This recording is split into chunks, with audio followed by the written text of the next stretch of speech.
Good morning, everybody.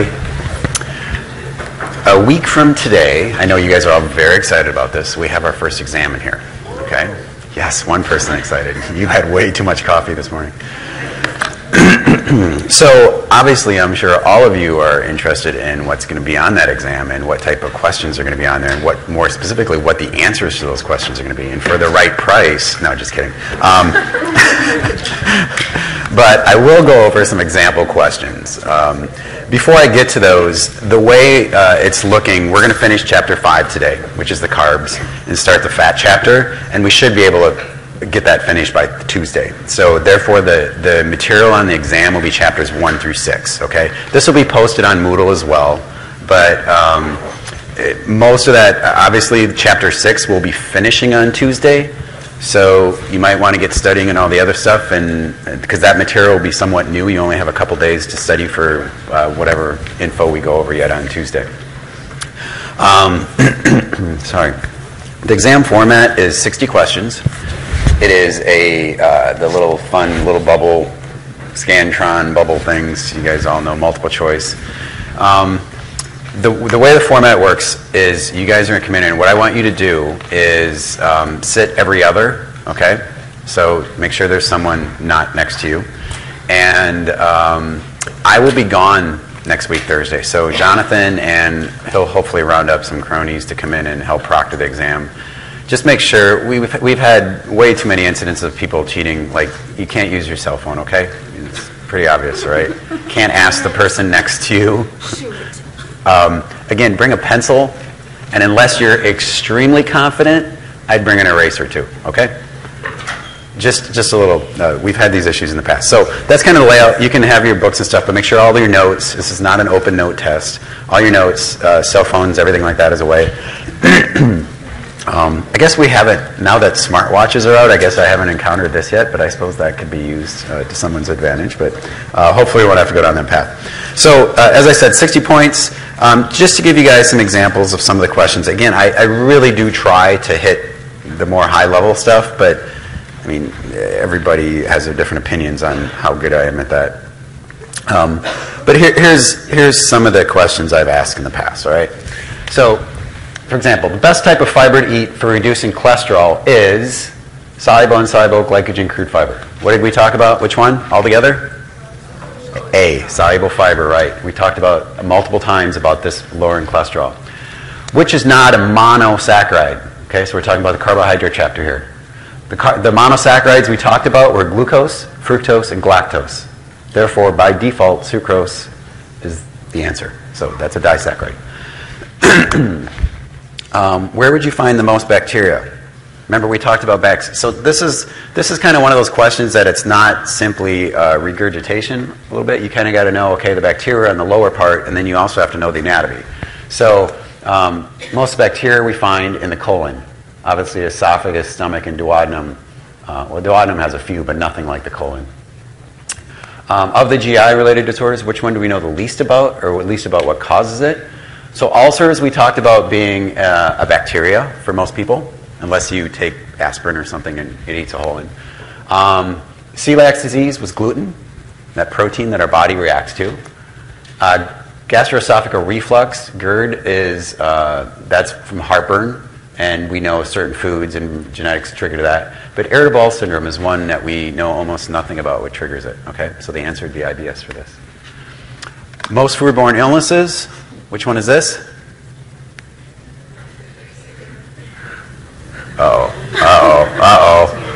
A, bacteria. Bacteria cause most foodborne illnesses. Although, this is arguable, okay? Which of the following, I do once in a while try and inject a little humor. Tests get boring, so you need to pick it up. Which of the following is currently not seen on a daily values food label? So when you look on the back, which one is not on here? Added sugar. We talked about that being proposed, and it might come, but all these other ones are on there: calories, protein, fiber, but you do not see added sugar. So those are the types. Seem fair? Yeah. Okay. Yeah, the ones I put on the real exam suck, but these are nice ones. No. So this is what you're going to see. It's 60 questions. You guys have an hour and 15 minutes. Most of you, I think the record is 8 minutes. This is not, you guys don't need to strive for this, okay?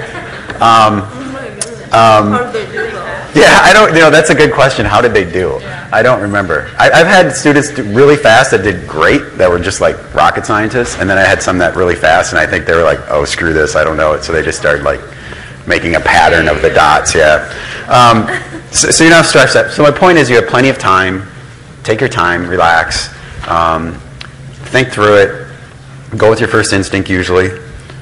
And how many of you have had your first exam, like how many of you that are freshmen have, let me rephrase this. How many of you would this be your first big exam? A few of you, okay? So sometimes, first exam, big room like this, the thing that annoys people is other people like getting up, shuffling around, making noise, so trying to concentrate. So just be warned that that happens in this type of environment. And for some of you that are taking exams elsewhere, I think those have all been arranged, but if not, you need to let me know. So, any questions on this? Anything at all? If, like I said, next week I'm gone. I leave Wednesday afternoon. I'm gone Thursday and Friday. So if you need to, if something I went over thus far or go over today doesn't make any sense to you and you need to come and meet with me or talk about it or whatever, I would suggest you contact me sooner than later so we can either meet tomorrow, Monday, or Tuesday, because it's kind of going to be hard to meet me when I'm gone. So with that, and no last questions, we'll move on. All right.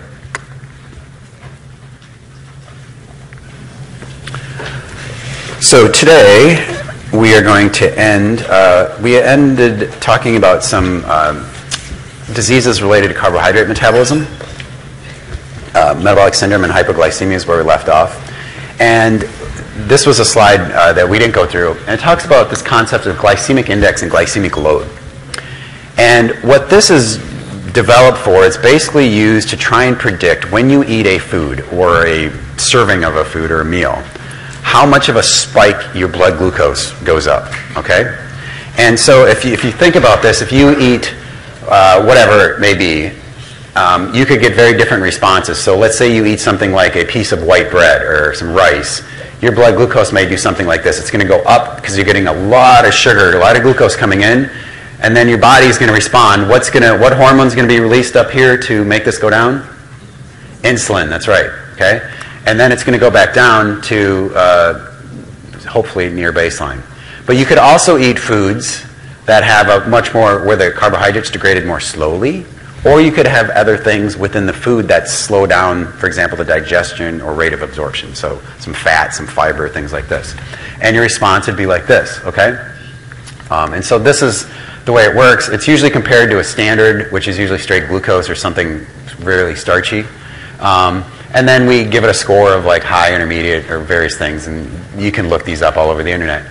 And what the current thinking is, and there's some debate about this, is in general, you want to try and avoid high glycemic foods because one of the, and we'll talk more about this, but one of the things that triggers us to eat is our body sensing the nutrients in the blood, okay? So if our brain senses glucose, for example, which we know it does, it goes up here, and obviously you're not going to be eating here, but it drops back down faster. And so it returns you to that hunger period sooner, okay? Does that make sense? And so some people think that this might be a bad thing as far as weight gain, obesity, and a lot of other diseases too. They think high glycemic foods might not be the best. So glycemic load is another version of glycemic index. Glycemic index is based on 50 grams of whatever it is you're serving. Glycemic load is really multiplied by, it factors in the amount. Like in a serving of 5 cookies, for example, instead of 50 grams, it's whatever 5 cookies in, and it multiplies that. So you get your glycemic load. So it's a little bit different. It just reflects the serving size.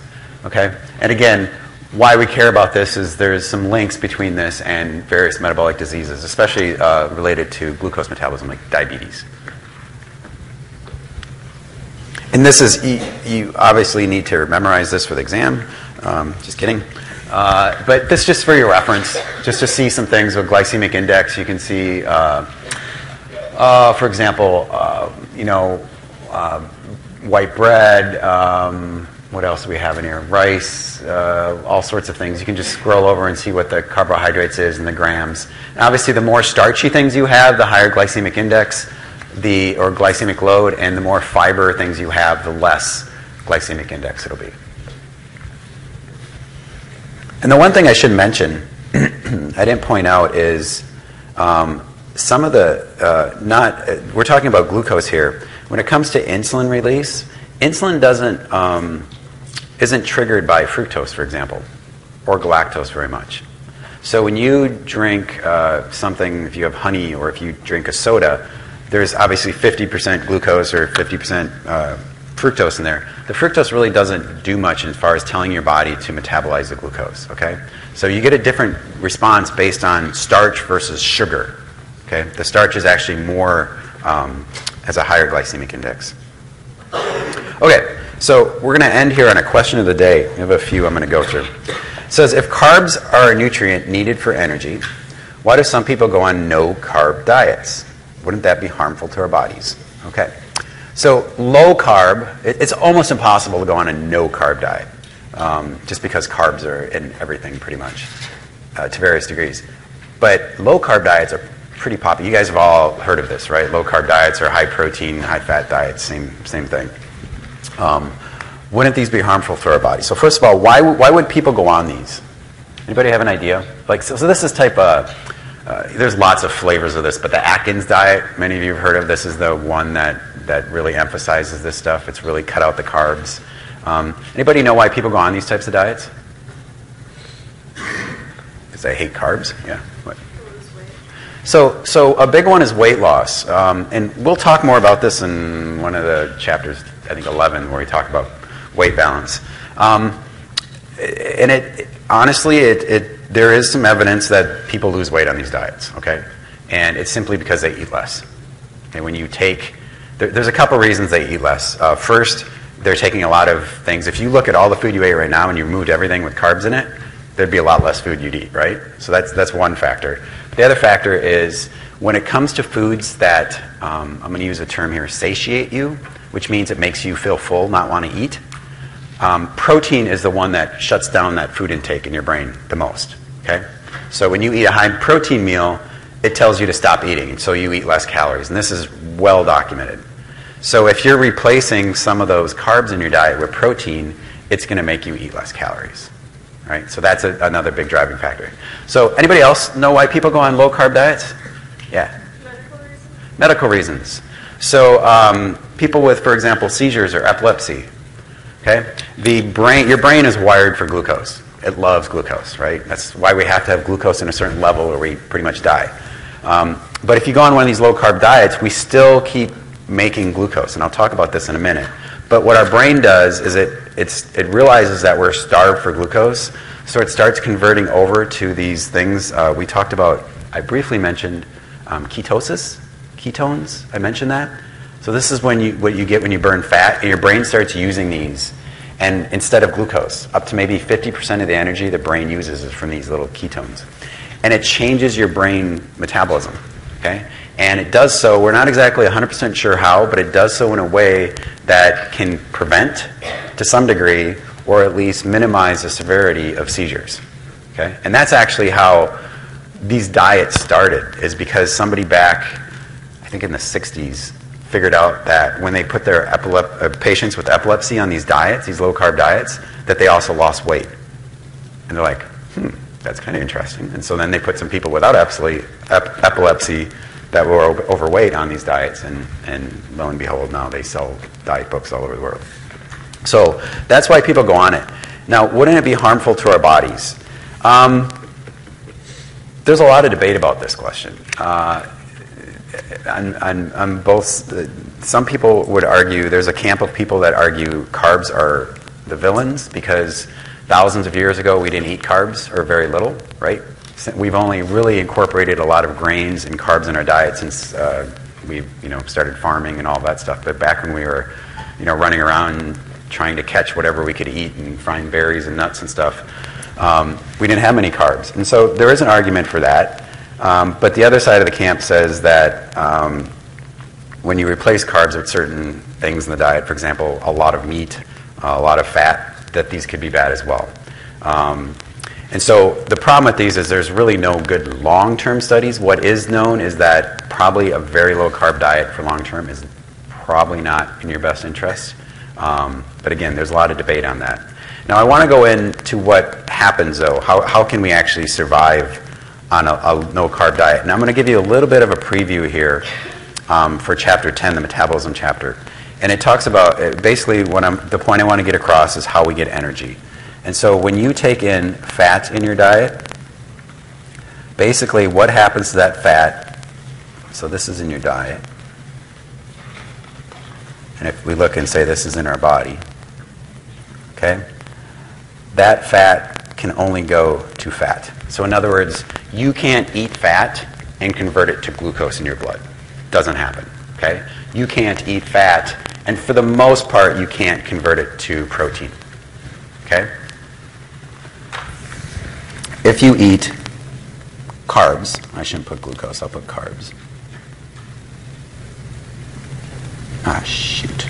Well, hopefully you wrote down the fat, sorry.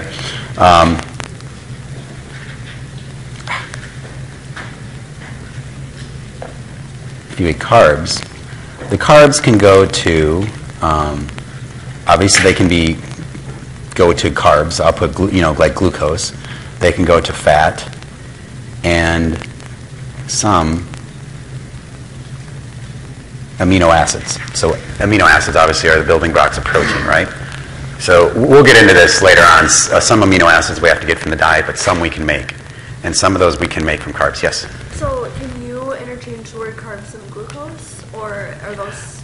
For the most part, because almost all the carbs coming into our body end up as glucose. Most of the carbs that we eat are digested to glucose, except fructose and galactose. And much of those, once they get into our body, are converted to glucose. Okay, so the vast majority is carbs to, you could say glucose here instead of the carbs on the right. So yeah. And then, so the fat goes to fat. Carbs can kind of go to all three. And protein predominantly goes to protein. So most of the amino acids or protein we get in the diet gets stored. Some, and I'll put, they can also go to carbs, which is important. And I'll put limited to fat. Very, very little goes to fat. Okay? It can, but very little does. Now, why this is important? Because if you go on a low-carb diet, all right, and I'm going to just write the fat up here just to make sure we're all on the same page here. If you go on a low-carb diet, you take out this part right here. Where are you going to get your glucose from? You have to have glucose circulating in your blood, right? So if you, let's say on today you say, all right, I hate carbs, I'm not going to eat them anymore. So for the next day or two, all the glycogen in your liver is going to be broken down and kicked out in your blood. So you maintain blood glucose. But after that, after you've depleted that, where are those carbs going to come from to keep you alive? It's going to come from protein, okay? So when you eat it, you could eat a zero-carb diet, and you could still, although your blood glucose might be a little low, you're still going to be making glucose in your body, and most of that is going to be derived from the protein in your body, okay? And this is actually, if you stop eating altogether for days, weeks, months, you get your first exam back and you say it sucks, so you go on a hunger strike, right? Don't do this. Basically, the way you're going to stay alive, assuming you're getting water, is that your body's going to be making down fat and burning that for energy, and all the protein that it breaks down from your muscle is going to go into glucose to maintain your brain functioning, okay? So this is what happens in a low-carb diet, is you start converting your dietary protein to carbohydrates, and this is what keeps you alive. So technically, carbohydrates are not required in the diet. Even though they're a nutrient, and we recommend people eating them, you, from a biological standpoint, don't have to have them. Now that's going to really tick off your gut bacteria and everything else that they might be good for, but that's kind of what happens.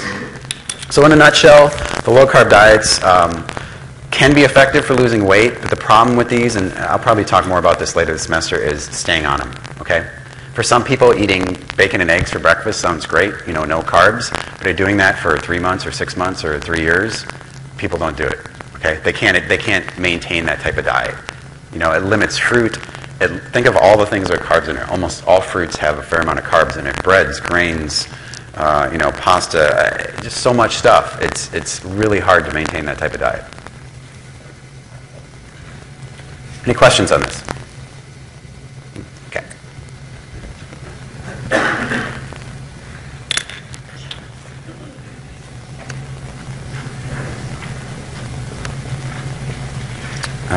No, we're going to do this. All right.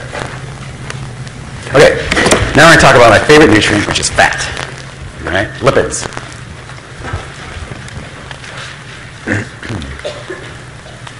So there are lots of different lipids, like thousands. We're only going to talk about a couple, okay? Most of the lipids, I shouldn't say important ones, but most of the food you eat, the form that the fat is in the form of triglycerides. Now, you probably have all heard of triglycerides, like in your blood, okay? And these are composed of fatty acids, and we'll talk about this in a minute. Kind of like proteins are composed of amino acids, triglycerides are composed of fatty acids. We also have phospholipids, and I'll talk about what these do in a little bit. We also have a class called sterols, and these are ones that like cholesterol comes from, or some of your hormones. So one of the things we'll talk about is how cholesterol, even though it's been kind of villainized as being bad and everything, it's absolutely required in our bodies because it's used to make hormones. Very important. And again, lots of other ones that we won't go into much detail on. Okay, so triglycerides. This is almost all the fat you eat in food is in the form of triglycerides. And what triglycerides is simply, it's glycerol, which is really a form of carbohydrate or metabolite of carbohydrate. And it's 3 fatty acids are stuck on there. So glycerol backbone. So that's what a triglyceride looks like. Okay? There's also a diglyceride and a monoglyceride. And so the di is just 2 of these in various positions, and the mono is 1. And this is important because when we actually digest and absorb these, it's in the form of a monoglyceride. Okay? And then sometimes, I hopefully will stick just saying triglycerides and TG, but if I ever say TAG or something, it's the same thing. It's triacylglycerol. So it's just a nomenclature thing. Okay, so you don't need to get too caught up with the bonds of how it works. This is just showing here in case you're interested. But some terminology here that you probably should need to know is we have esterification, which is really sticking these fatty acids on. So this is really making triglyceride. Okay, and almost every cell in our body can do this. And then we have the process of breaking it down, which is called lipolysis. Okay, that's fat breakdown. And so you would do this to release those fatty acids. And an example of this is if you're fasting or exercising or something like that and you need that energy, then lipolysis happens. You break these down. Those fatty acids are available for you to burn to fuel your muscle or whatever it is.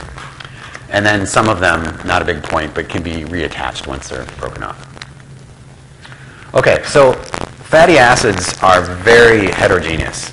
There are lots of them. It's kind of like saying fat, okay? When people are anti-fat, it's kind of stupid because there's so many different kinds of fat. And the reason they're different is because of these guys. So we can group these generically as in chain length. So I'll show you a picture of what fatty acids look like, but it's basically a whole bunch of carbons in a row with some hydrogens on it. So long chains, we consider 12 carbons or more. These are by far the most common ones in our diet, probably 90+%, unless you have some sort of funky diet. This is most of the fat you're going to be eating. So most plant, animal fat. The medium chain ones are 6 to 10. And we'll show some oils and stuff before. Anybody know where you get medium chain fats from? That's a big fad right now. You see it all over the place. Coconut. Yep. Coconut oil is good. So there's also some in dairy, but I don't know who's ever doing the marketing for the Coconut Growers Association, but they're doing a really good job because everywhere you look right now is coconut water and coconut oil, and it cures everything. So yeah, pretty much. Take a bath in it.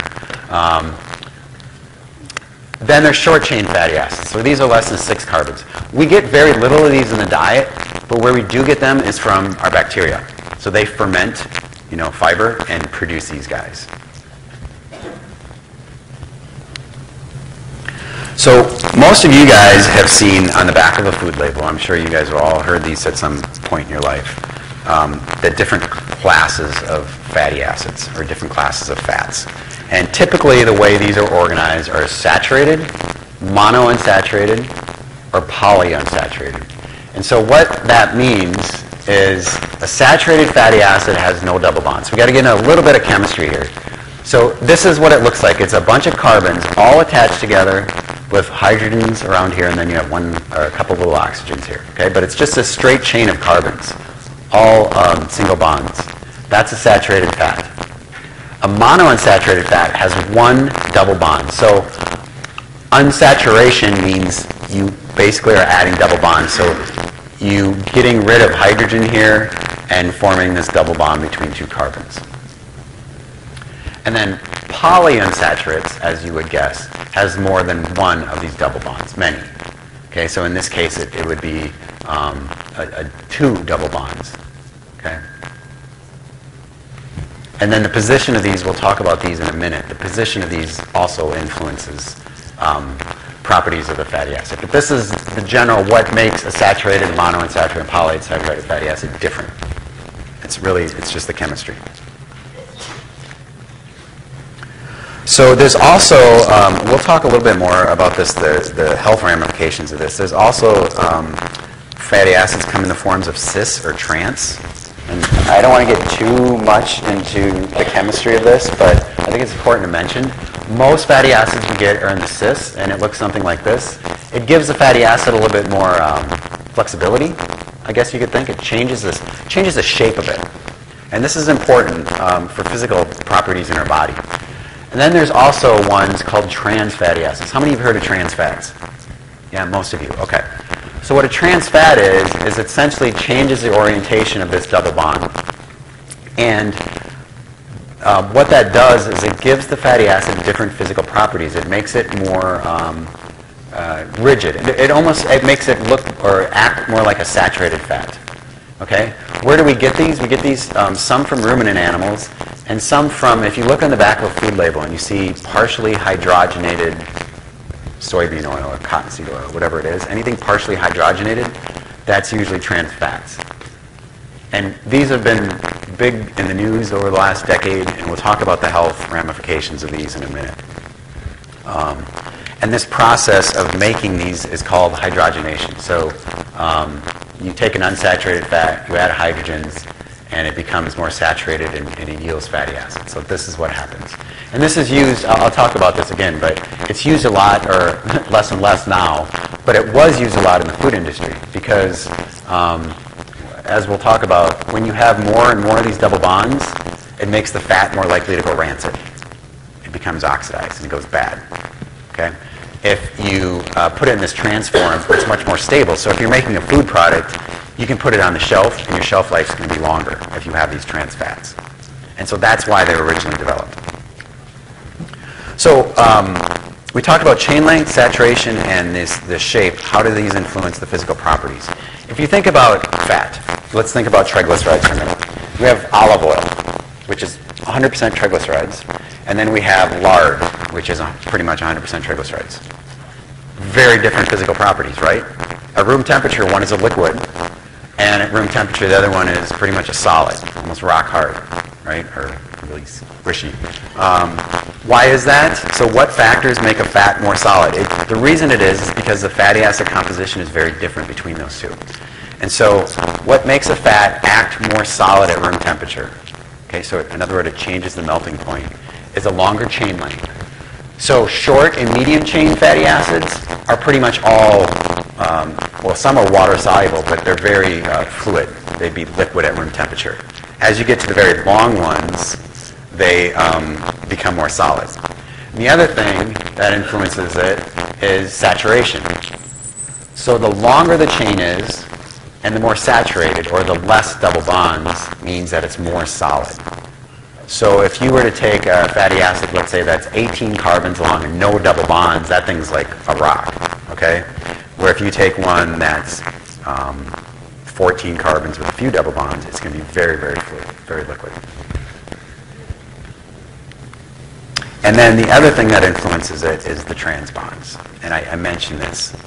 when you go from that cis to that trans, it makes it act more like a saturated fat. It changes the properties. And it's really important in our body. We'll talk about this. Every membrane in our body, every cell has a membrane. Every organelle within that cell has a membrane.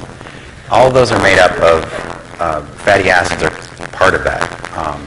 And if you think about this, if you eat a diet really rich in saturated fat or trans fat, it changes the physical properties of your body. Okay?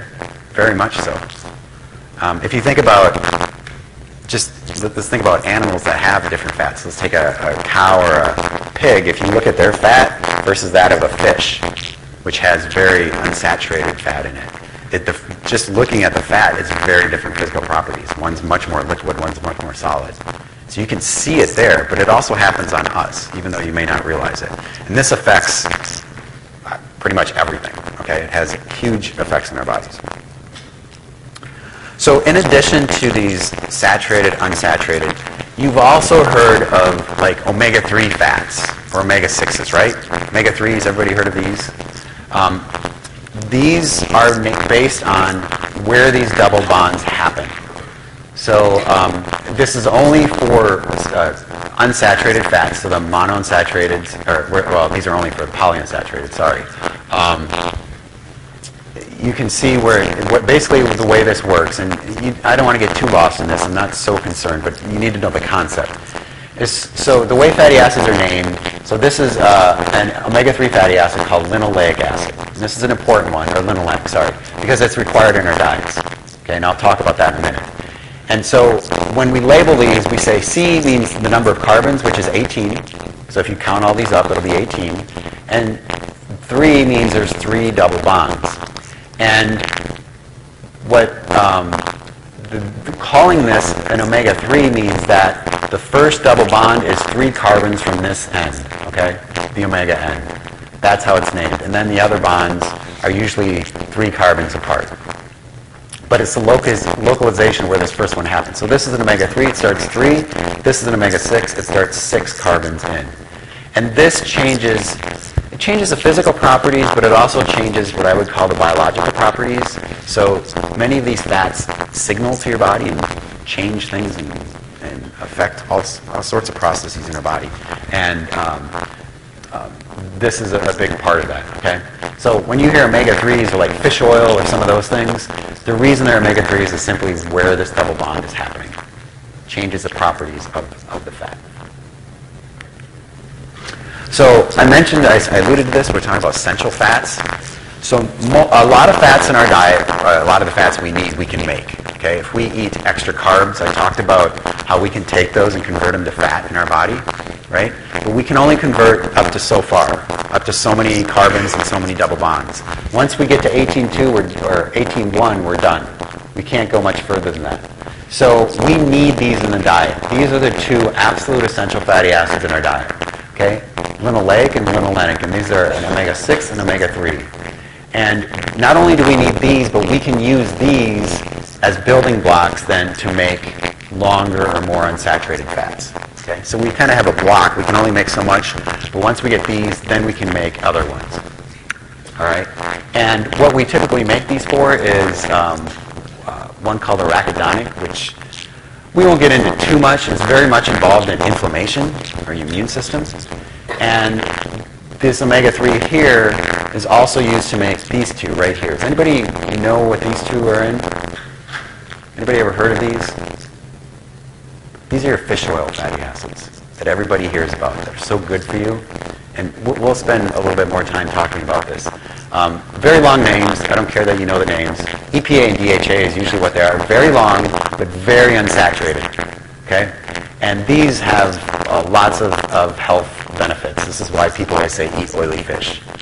This is the reason of these fatty acids. Now you can convert this one to these, but most people would say, even though these are not required in the diet, you should still eat these because the amount you make from here is probably not sufficient for optimal health. Okay, even though these are not technically essential, they kind of are in a way. Many of these are used to make something called like glycosinoids, which are basically signals in the body. They essentially act like hormones, okay? And they do all sorts of things. They're very much involved in inflammation or anti-inflammation.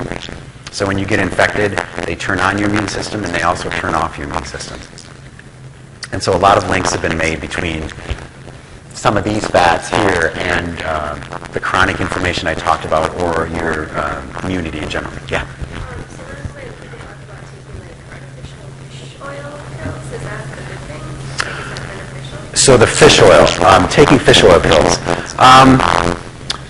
This is, so you said artificial? Well, like, not like naturally.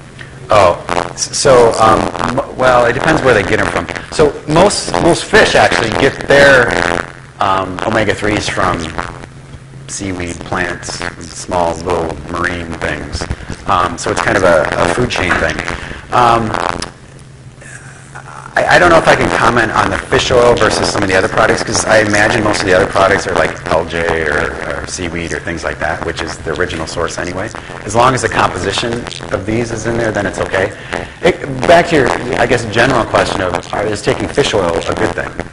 And I talked about this in class about the Inuits, how they have this genetic mutation that makes them more protected for heart disease. I still think if you're not getting adequate fish in your diet, it probably is not a bad idea to take some, because most people in the U.S. do not consume enough of these types of fats. Okay, we know they're beneficial. Now, there's a limit. You can go too much. But they have a lot of good properties, especially the anti-inflammation stuff. I talked about chronic inflammation being bad, and these guys really put the brakes on that. And so they're pretty good for that. The problem is, though, I served on this committee for the USDA for a few years on omega-3s. And the problem is, though, is most people don't eat enough of these, but if everyone actually ate what they're supposed to, we'd pretty much deplete the entire ocean within like 2 years. Okay? So that's kind of an issue. So there's a lot of interest in farming fish or deriving new species of fish or making plants that make this type of oil. So even though places like Monsanto and these companies are villainized, they are trying to do this. They're using genetically modified plants to make fish oil or fats that can be converted to fish oil in the human body. Because they see, and we all hear, the oceans are being depleted from fish and all this stuff, and that's a concern, but yet, given the population growth, more people should be eating these. And so you have this issue here. Yeah?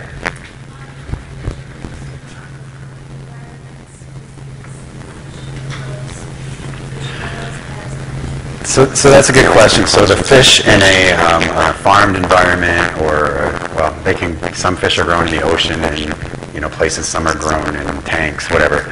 I have to honestly, I think there are some differences. I think there might be some less, but I don't know to the extent of that. That's a very good question, though, because the diet can be very, very different. I think that many of these diets are supplemented with things that allow the fish to get these, because if not, the fish wouldn't taste like fish. So fat is flavor, if no one's ever figured that out. A lot of the flavor you get in foods comes from fat. And so if you take this out of fish, they're not going to taste much like the fish that you would expect. So people aren't going to buy them. And so I would assume that they're there, but I don't know if there's a 10% reduction or 20%, or if they're the same. I don't know. That's a very good question. So this is also an issue, too, of trying to make... People know that these are beneficial, so they try and get, for example, pigs to get more of this in their meat. But then you give it to a person, and they're expecting a pork chop, and it tastes like salmon, right?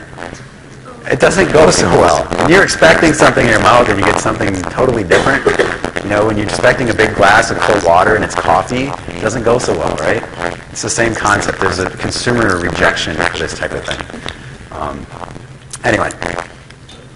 So, in a nutshell, just a general overview, you eat these PUFAs, they get metabolized to certain fatty acids, and these affect these eicosanoids, which again, we're not going to go into the detail of these, but these are released in your cells, and they turn on all sorts of things, not only inflammation related, but they essentially act like hormones in your body. So that's a big regulatory process. They're not just using these for energy, I guess is my point, okay? Actually, That's not their main point at all. These are really signals in our body. And so just to give you an idea where some of these come from, and I alluded to some of these before. So the saturated fats, you can see very much animal-based, except for coconut and palm oil. So most animals will have a lot of these, especially ruminant animals like beef or sheep, things like that. Coconut oil has a lot. Let's see here. The monounsaturated fatty acids, olive oil is the one that comes to mind. Peanut oil, canola oil, some, but olive oil is like the big one. This is a big staple of the Mediterranean diet, which we'll talk about in a little bit. The PUFAs are really vegetable oils. So most of these, the typical cooking oils that people often see, you go to McDonald's, they put your fries in probably one of these. Safflower, sunflower, corn, soybean. Soybean's a big one. Okay, you can see the PUFA content of those. These are mostly omega-6 fatty acids.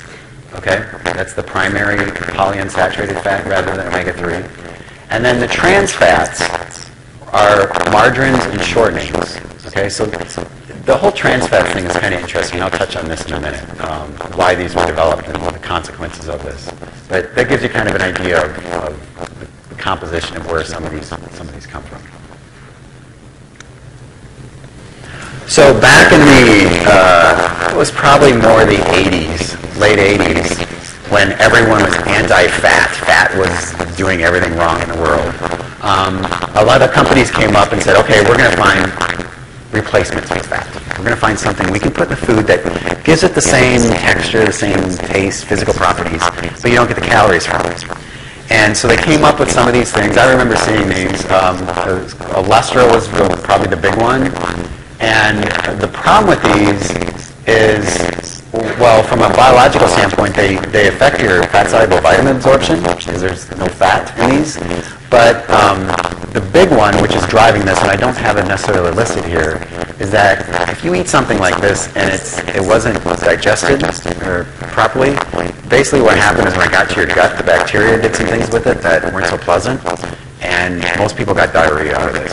So I don't know how it actually got to market because they should have done some a little more extensive testing, but a lot of people reacted pretty negative to this, and it kind of faded. And so there are some of these out there, but you don't see it much anymore.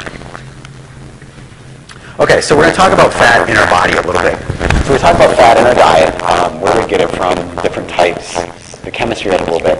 But what do we use in our body? So almost all the triglycerides in our body. So we're going to talk about triglycerides for a minute. Okay? This is our most of it is stored in adipose tissue.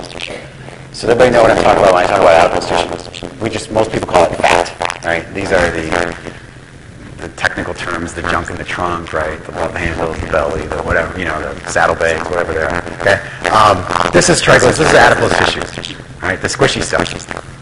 Okay? So why do we have that in our bodies? What is the point of storing triglyceride in adipose tissue? Warmth. Hey, you live in Minnesota. That's right. It's insulation. Absolutely. And so interestingly, we will get into this later on, but a little preview. We now know that we have we have many different types of fat in our body, but two big categories. We have one which we've always known about, that we call it the white fat, the stuff I just described. But there's another kind of fat, just in the last 5 years we figured out that we have, called brown fat. Anybody ever heard of this? A few of you. This stuff's really cool. Okay? It's actually really hot because it makes heat. That's all it does. And this is what's used in like hibernating animals. And when you're born, you have this stuff. It keeps you warm, but it has a totally different function. And we'll talk about this later on because it has some really big effects on diseases and all sorts of really cool things. But insulation is one of them. What else? Why do we have fat? Energy, absolutely. That's probably the number one, is energy storage. After you go on your hunger strike after the first exam, and you don't eat, basically what will determine how long you live is the amount of fat stored in your body right now. Okay? There's a case of a guy, I talk about this in my grad level class in the UK, a guy didn't eat for 382 days. All he drank was water. 382 days. He came in, he was like 450 pounds. Well, guess what? He lost his weight. That's just a testament of, I mean, this is really concentrated source of energy, and you can rely on that. It's pretty amazing. So, energy storage, absolutely. What else? Yeah. Absolutely. So we're going to talk about a whole class of vitamins called fat-soluble vitamins. As their name implies, they like fat. So these are stored in adipose tissue or in other places like your liver a little bit as well. So when you stop eating, if you stopped eating fat-soluble vitamins, you won't become deficient for probably a long time because you still have some stored in your body. What else? Yeah. Cushioning. If anybody's ever been ice skating, you fall, it's good to have a little junk back there, right? It's cushion, right? Maybe that's not what we think about, but that's helpful in that case. But probably the real important cushion is our internal organs. There's a fair amount of fat lining all of our internal organs, and that acts as a cushion, as a buffer, protects you. Yes? Isn't your brain pretty much all fat? Your brain is like 60 to 80% fat. Yeah, absolutely.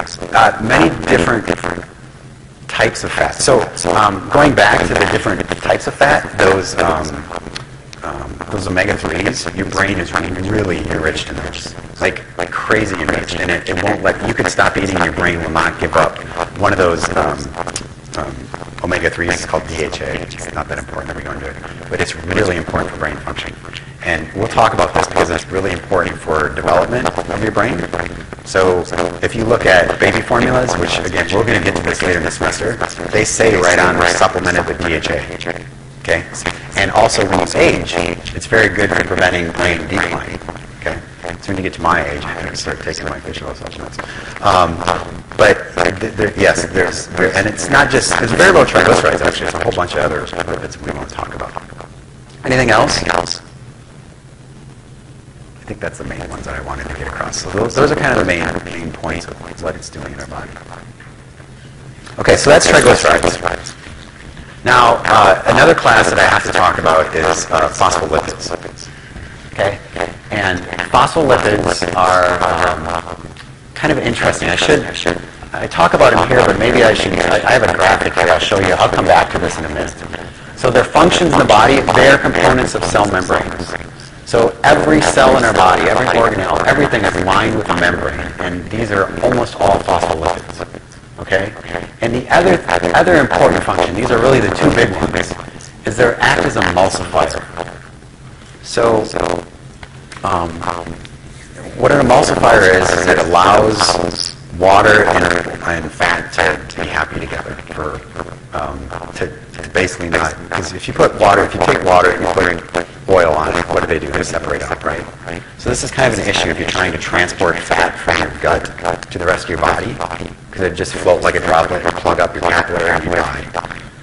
It's bad. So what do you do if you take like if you want to make a salad dressing, you take some olive oil and you take some vinegar, right? What do you do to it then? Shake the crap out of it, right? When you shake the crap out of it, it basically forms these little things called micelles, which are some of the phospholipids in there coated in a way that it allows like a little ball of fat to be soluble in the water. And I'll show you this in a minute. Okay? This is used in foods all the time. You see this to keep things from separating out. And we can synthesize these bodies, but we can also get it from food. So egg yolk is really it's used in cooking a lot as an emulsifier because there's lots of phospholipids in it. There's some other things that are good sources as well, but egg yolk is like the big one. So to give you an idea of why these are the way they are, so if this is a membrane, so we have, let's say, the blood over here and the inside of a cell, both of which are water-based, okay, predominantly aqueous.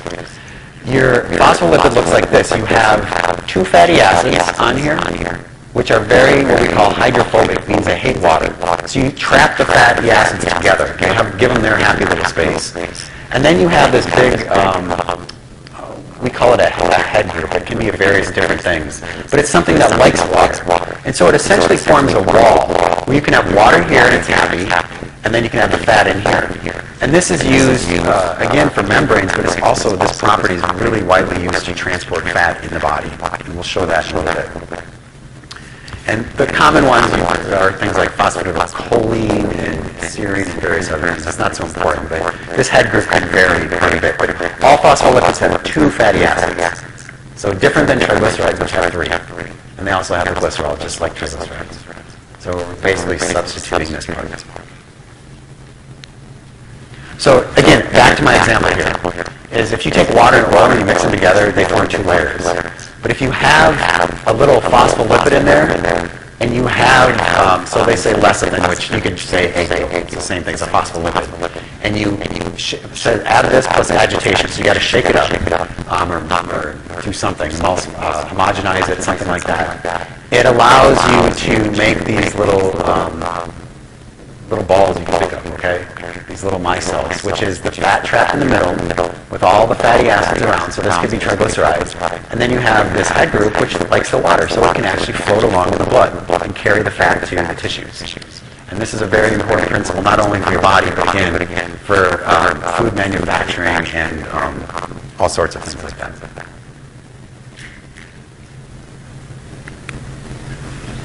So the last ones, the last class of lipids we're going to talk about are sterols, okay? And these, when we think of sterols, the first thing everybody thinks of, and this is the predominant one, is cholesterol, all right? And their structure is very different, and you don't have to know this, but it's this ring structure.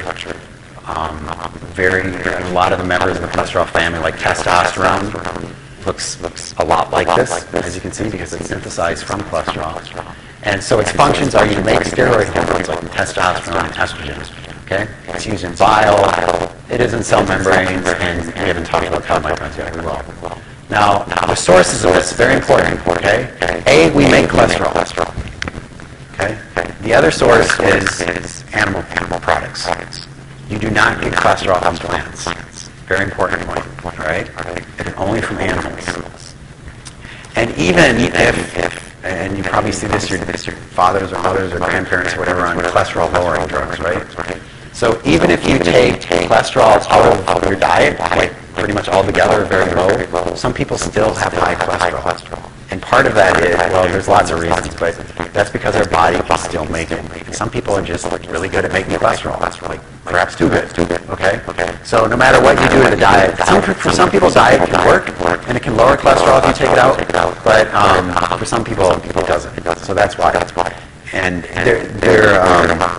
that's why the cholesterol-lowering drugs, I should say, are so popular. I think they're probably the most widely used drugs in the world, as far as I know. These are the statins drugs if everybody's ever, there's a whole flavor, a bunch of them. So you can see, just to give you guys an idea of some foods with cholesterol content.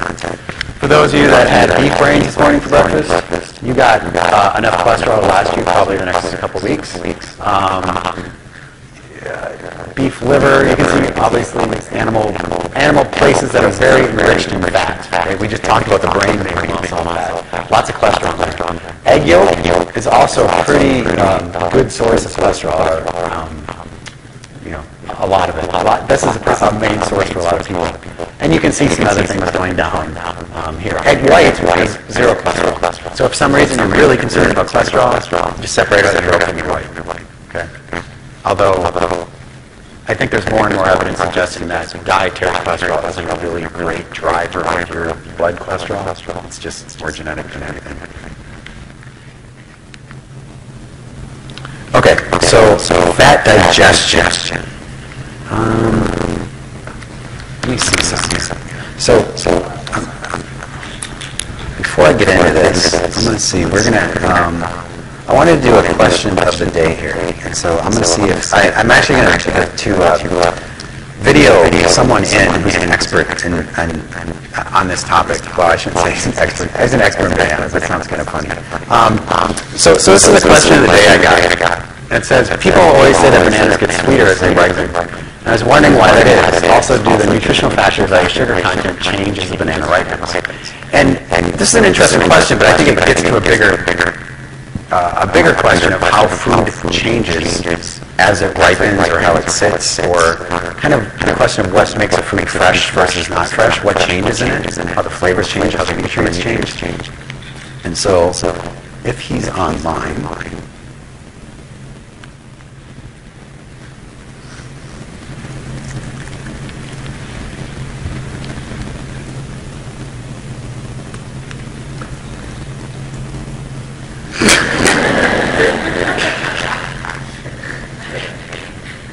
I hope I don't regret this.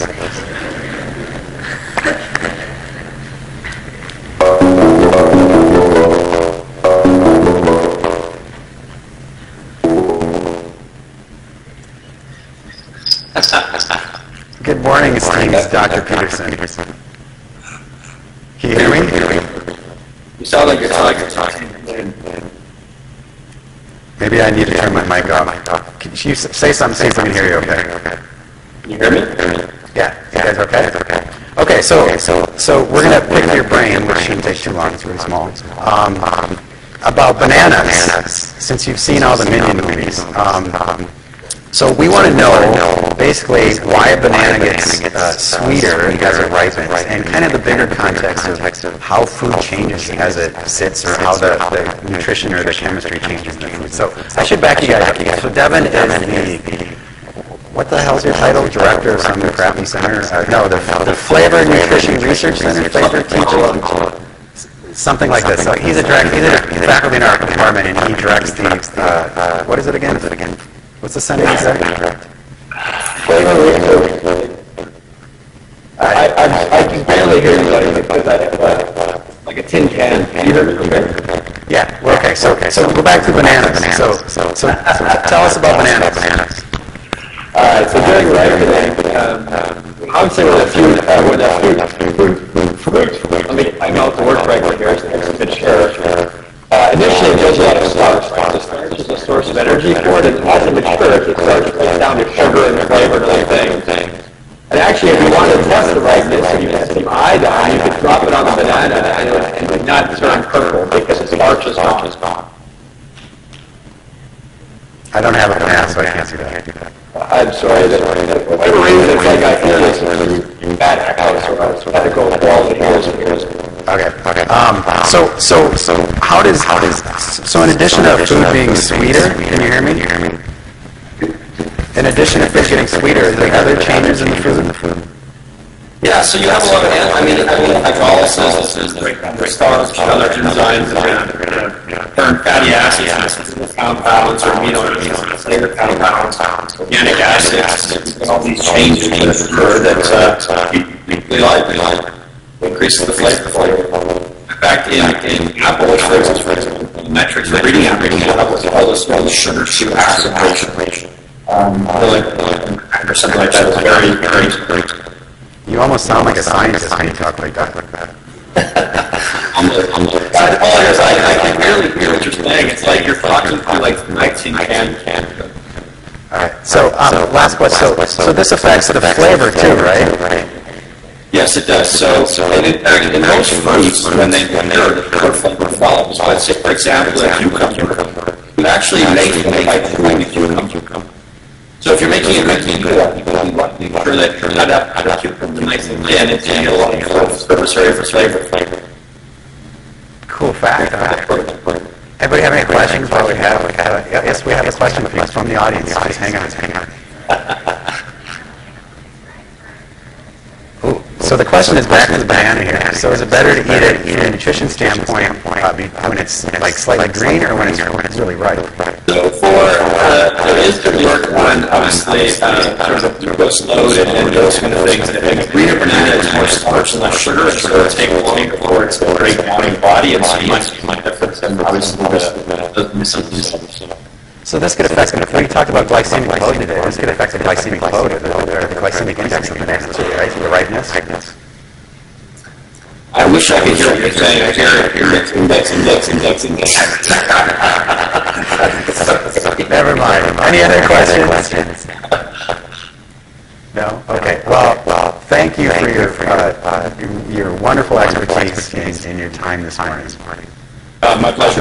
We'll let you go. All right, back to your nap. Enjoy it.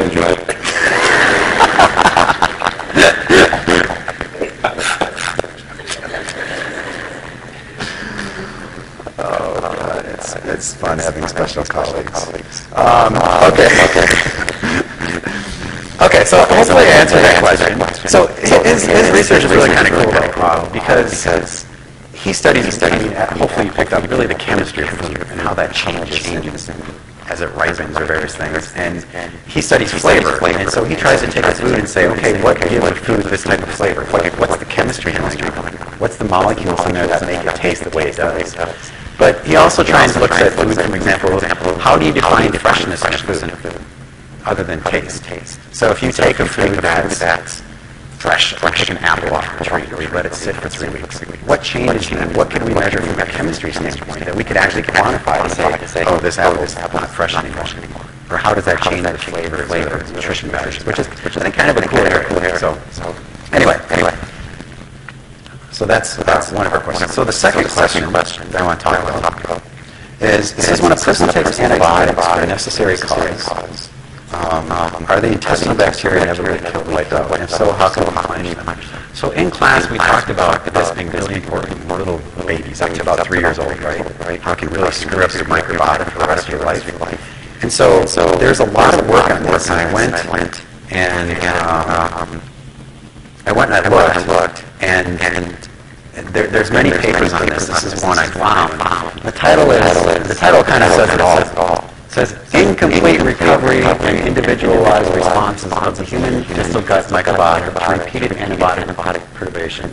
So basically people got a couple different antibiotic treatments, and they followed the bacteria before, during the antibiotics, and then after the antibiotics were stopped for a long time. And I guess I just point out,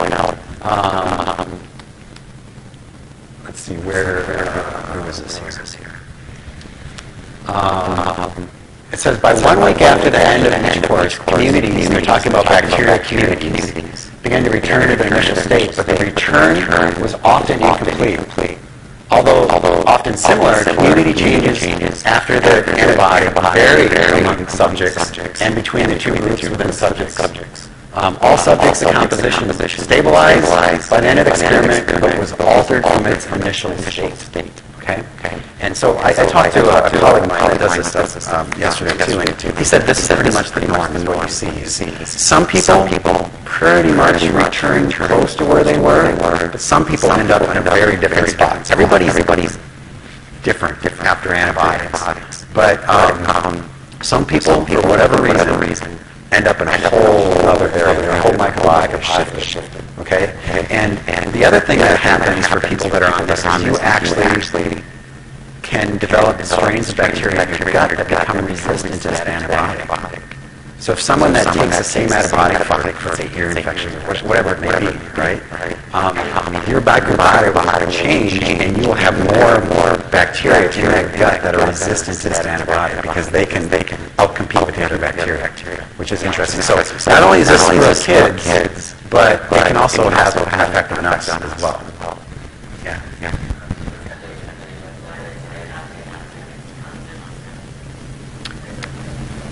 I have no clue.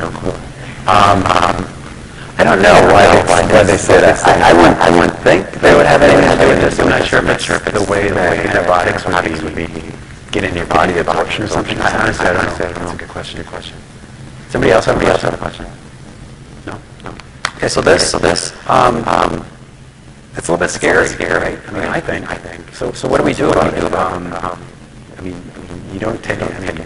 Obviously, if you have some nasty infection, you need antibiotics to save your life, you take antibiotics. But how do we get our gut bacteria back in? This goes back to the concept. Should we be banking our poop, so to speak, right? Should we be doing that? You go on your antibiotics, and then after you're done, you pop some encapsulated stuff, and try and recolonize where you were before. I don't know. But I mean, we know there's a problem. We don't know how to fix it yet. But a lot of antibiotics use probably not a good thing, and bacteria changes are probably the big reason behind that. I took this picture when we were camping. There's a joke behind this. These are my two kids. And there's a horse's butt here, and I'll let you guys use your imagination why I should have picture. So I had another question.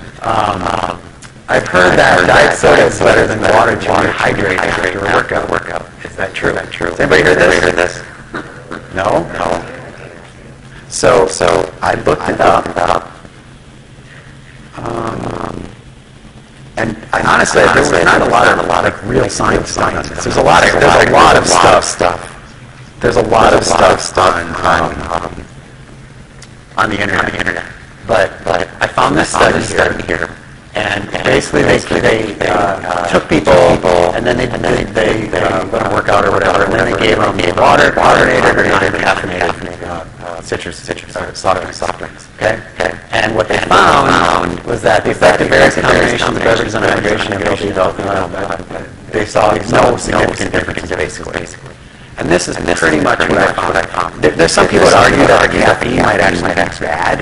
It can act as a diuretic or make you pee a little bit more if it dehydrate you, but the amount you probably get from one soda isn't enough. So most people would say there's no difference. I think most health experts would say stick with water because you're not getting all the other crap that comes with it. Obviously, drinking a full leaded, sugar soda, you're going to get all the sugar with it. There's no, I would say, benefit for sure of drinking a caffeinated or soda, diet soda, whatever it may be, for rehydrating. Yeah.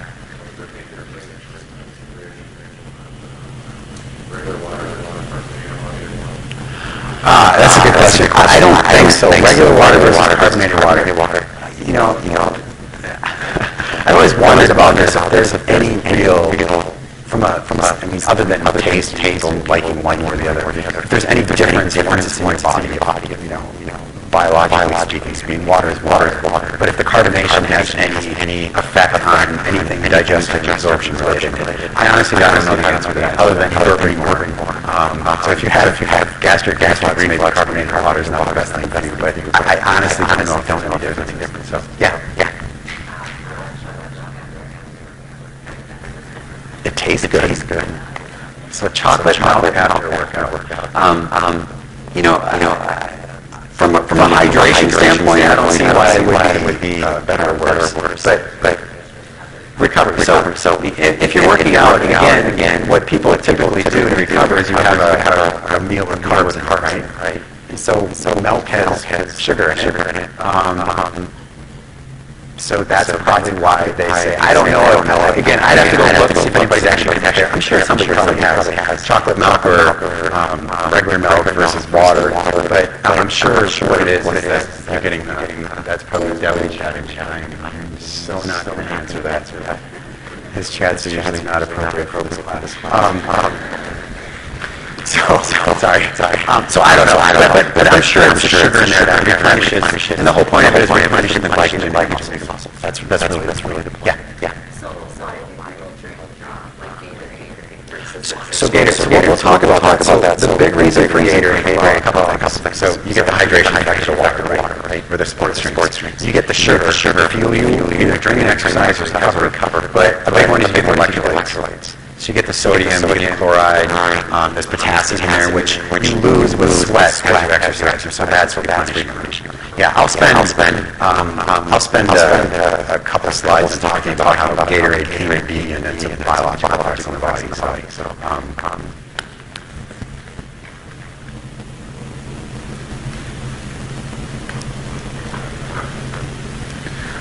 So now we know what. We'll stop here. I'm not going to start the digestion today. Well, that's kind of a different topic. So we'll pick up Tuesday. Okay, have a nice Thursday. Have a great weekend, guys. Wish I could say it's Friday.